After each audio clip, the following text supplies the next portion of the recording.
сосын дұрыс қазақстанда қазір мектеп оқушыларға яғни хиджаб киюге және қысқа балақ діни элементтер бар нәрсеге тыйым салынайын деп жатыр. қысқа балақ кию.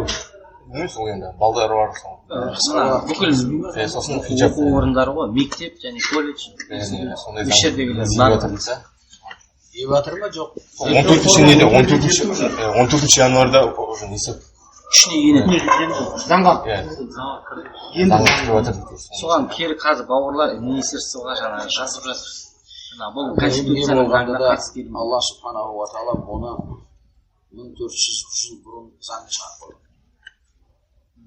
Алла субханаху ва тағала 1400 жыл бұрын оның заңын шығарып қойған. Сол заң біз үшін заң. Біз бұнымен патшаға қарсы келмейміз. Оны жамандамаймыз. Ол көтеріліске де шықпаймыз. Оның артынан елге шықпаймыз. Телевизорға да шығып, радиоға да шығып, интернетте де жазбаймыз. Себебі бұл жамандықты өзгертетін бұл емес. Патшаға егер жазып, шағымданып, мәселені имандылық жағыменен ескертуге, мүмкіншілікке жолы бар адам болатын болса, ол жазып, насихат қылуға мүмкіншілігі бар адам болатын болса, патшаға немесе патшаның жан-жақтағы жүрген адамдарға сөзі жететін адам істесін. Амма басқа өсектің керек жоқ. Сөйлеп, оны басқа да айтылу керек. Не деп? Бұл шариғатқа қарсы. Осы қарсылық шариғат бізде мәлім нәрсе. Ол мәселеде екі мұсылман, көп мұсылман емес бұл жерде. Екі мұсылман бұл мәселеде әйел кісінің хиджабта жүруінде.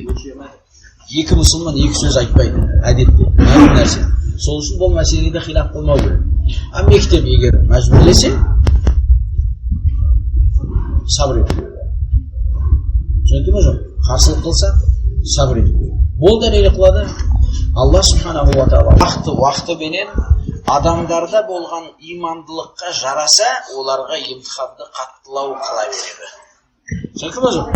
Бір жағынан адам білу керек. Бұрында бізде бұндай емтихандар жоқ еді. Бұл да не қылады? Имандылық мүмкін дамып жатқан шығар.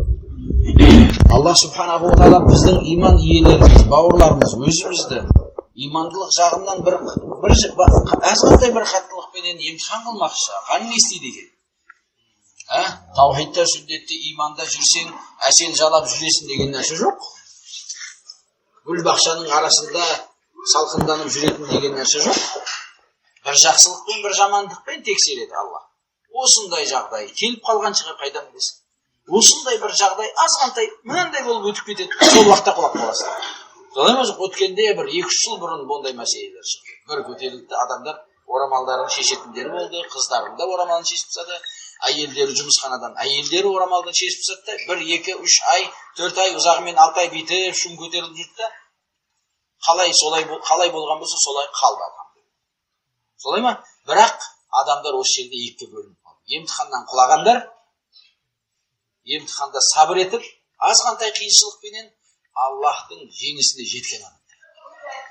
Жеңіс жету ол дүниеде емес, ақыретте Алла субханаху ва тағала оның сыйлығын дайындап қойған. Себебі Алла субханаху ва тағала айтады: "Иннама юваффас-сабируна ажрахум биғайри хисаб." Аллах үшін сабыр етушілер өздерінің сауаптарын есепсіз алады дейді.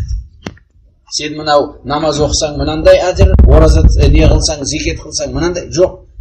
Мынау сабырға адам есепсіз, Аллах сабырының күштілігіне жараса, сауапты не береді. Осы іспенен мүмкін Алла субханаху ва тағаланың алдында жалғыз ғана бетіңді ақ қылатын амалың осы шығар. Қайдан білесің?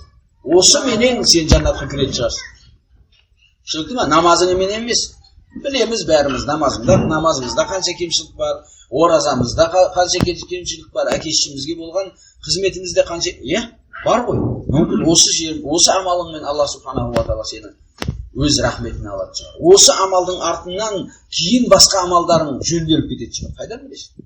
Сол үшін Алла субханаху ва тағала осындай ара-арада осылай бір адамдардың имандылық жағынан емтихан қылатындай осындай бір дәлелдерді жіберіп қояды. Сөзсіз бұл дәлел қылады.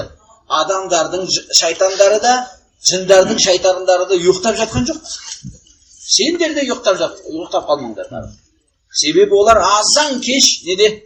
Адамдардың шайтандары да, жындардың шайтандары да азан кеш исламды артқа қайтару үшін мұсылмандар өзі біліп тұрып амал қылып жатқан нәрселерін тосқындық қылу үшін әрекет. Демек сен ұйықтап қалма, аңқаулық қылып қойма, әлсіздік қылып қойма. Азғантай болмаған уақытта сабыр қылмай, өзіңнің үлкен амалдан махрум болып, имансыздық немесе әлсіздікке баратындай жағдайға түсіп қалма. Сабыр қылу керек.